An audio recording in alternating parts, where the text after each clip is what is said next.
Huh? Huh?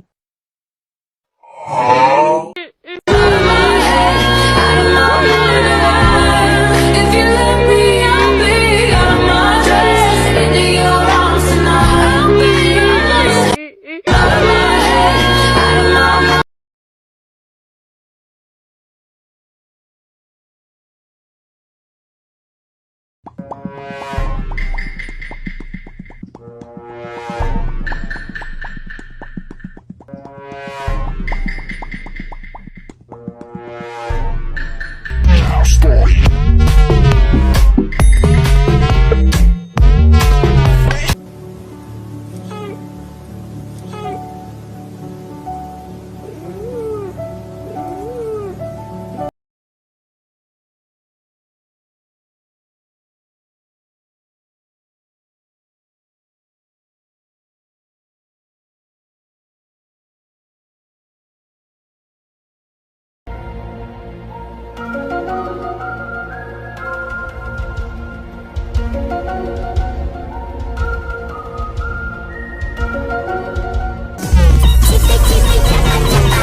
Thank you.